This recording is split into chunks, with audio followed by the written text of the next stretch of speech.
Hello.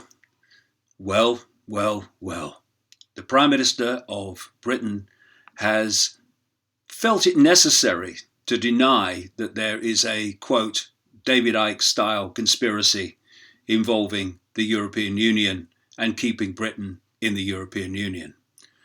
Kind of fascinating why he felt the need to deny it, and even more fascinating when it's so bloody obvious that that's exactly what is going on.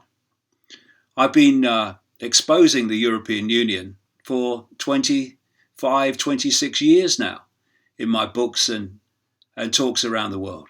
It is a vehicle for the incessant centralization of power in the hands of a few dark suit bureaucrats dictating to the fine detail of people's lives. And if we stay in, we've seen nothing yet, because where we are now is not where it's meant to end, it's only where we are now.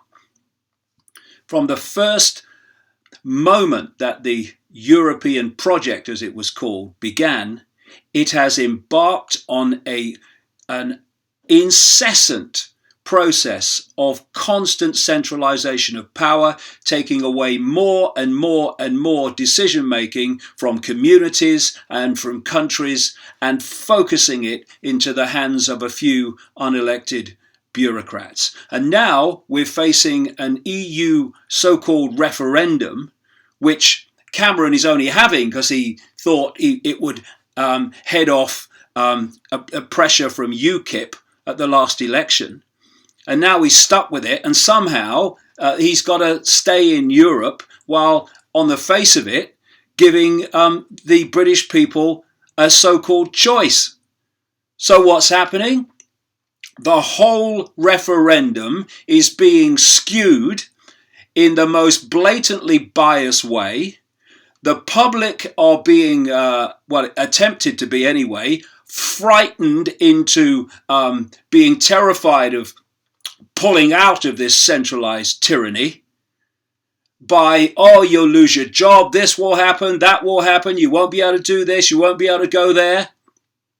And all the usual people are being pulled out, the bankers and the heads of giant corporations and the leaders of other European countries like Hollande in France.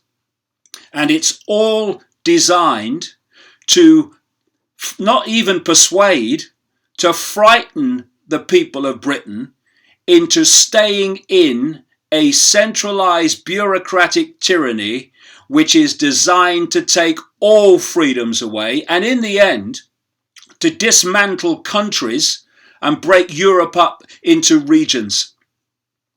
The European project has been a disaster for the people because it was never meant for benefiting people. It was meant to be a vehicle for the centralized control of the whole of Europe by a handful of people in the shadows, playing out through the bureaucrats, playing out through the puppet politicians, playing out through the bankers.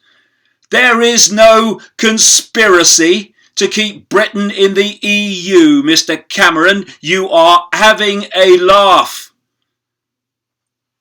An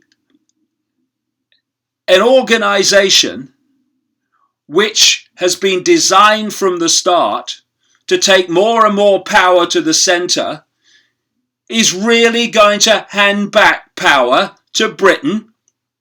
It's a farce, it's a con.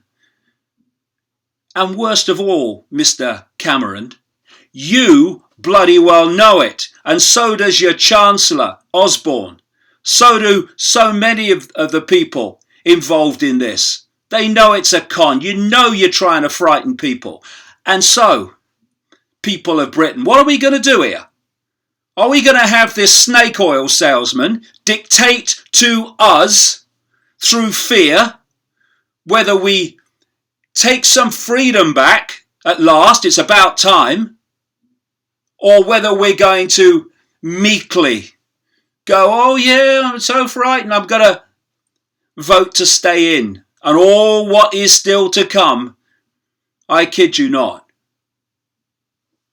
The fact that Snake Oil Cameron chose to actually deny there was a David Icke-style conspiracy is actually good news, because we're starting to press a nerve, because more and more people are beginning to become aware that not only is there a conspiracy in relation to the European Union, that there is a gigantic global conspiracy of which that is a part, and includes the banking conspiracy, the political conspiracy, and so on.